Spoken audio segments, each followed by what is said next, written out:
A while ago, I was just about to jump on a call with someone, and before that call, I was 85% convinced I wanted to buy a particular service. I only needed a few more details before making the purchase. Within 15 minutes of being on the call with the company representative, I was reconsidering my decision to buy.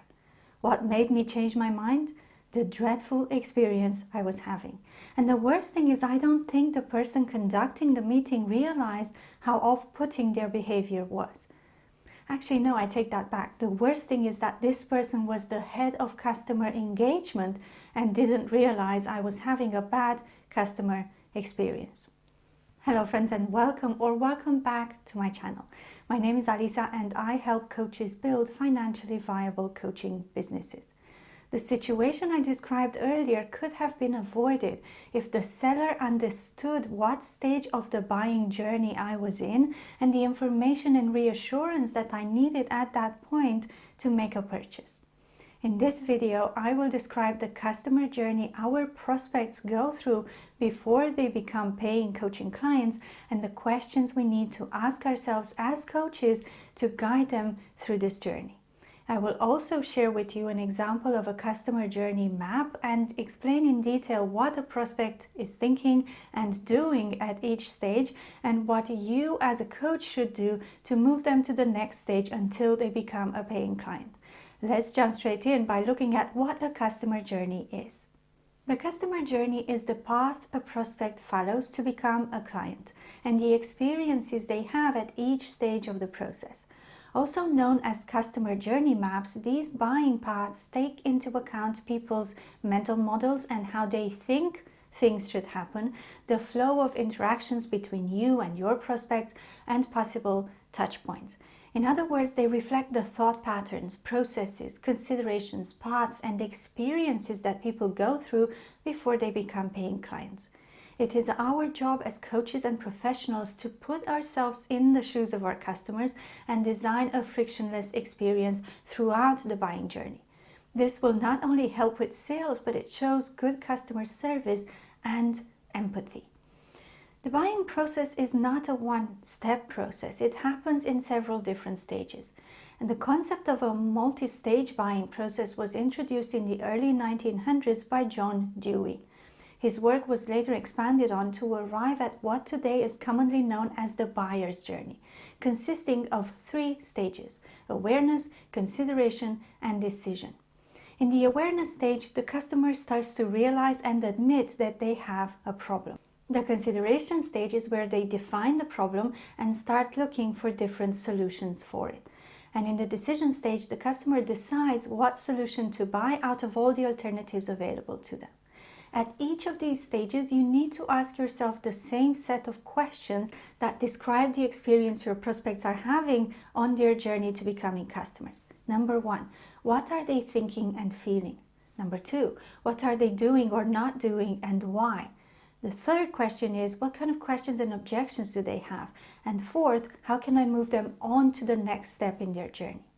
We will be answering these questions together in a moment, but before we move on to a customer journey example, if you're getting value from the video so far, I would appreciate it if you gave it a big thumbs up and consider subscribing. If you're inclined to leave a comment, that would make my day. It really helps to support the channel, and I thank you in advance if you do. Now let's put all this information together into what is known as the customer journey map, which is looking at the different stages, answering the questions I mentioned earlier for each stage, and highlighting the corresponding actions we need to take as coaches to guide the prospects through their buying journey. Here is an example of a simplified customer journey map a financial coach would put together. In the first column on the left-hand side, you will see the 4 questions I mentioned earlier that you should be asking yourself as a coach at each stage of the customer journey. And on the top, on the first row, you can see the 3 stages: awareness, consideration, and decision.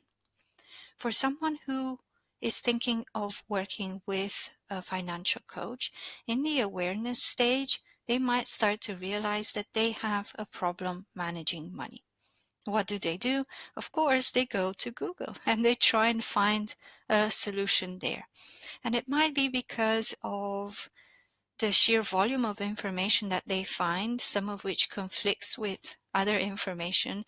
It might be because of jargon and the fact that they don't understand the terminology, whatever it might be, they might start to panic a little. And that's when they start to realize that perhaps it's best if they get help with this rather than try and do it on their own. So the questions that they have are, what is the best way to resolve this and who can help me? At this stage, what you want to do is to get in front of them with relevant and helpful content and information. That might be in the form of videos, it might be in the form of articles, social media posts, or even a presentation that you deliver virtually or in person. If you need inspiration with your content and you don't know what to write about, I have a video on that, and I also have an article with 31 content ideas for coaches and a content calendar to keep you organized, which I will link for you in the description box below. Once they get out of the awareness stage, they move into the consideration stage, where they are full of hope. They think that their problem is solvable, and they have several options that they need to now compare and contrast so they can decide between one of them.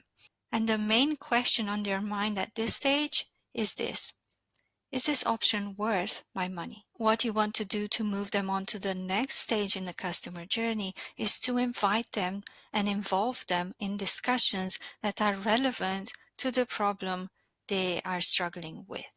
By doing that, you build trust and you get to be seen as an authority in that field and someone who could potentially help them solve a problem.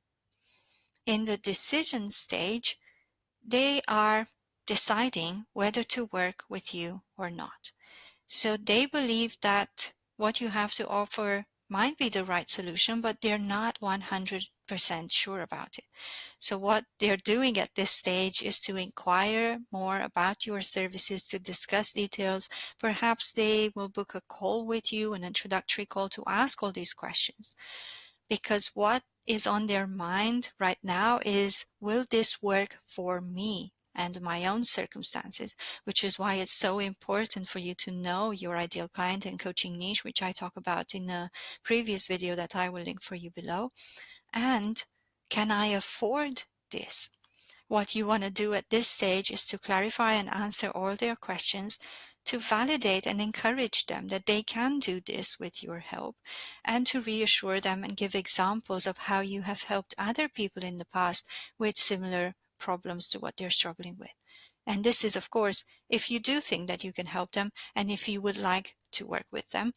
You shouldn't necessarily take on every single client or potential client who inquires into your services. And I talk more about the clients you should not be accepting in a previous video, which again, I will link for you below.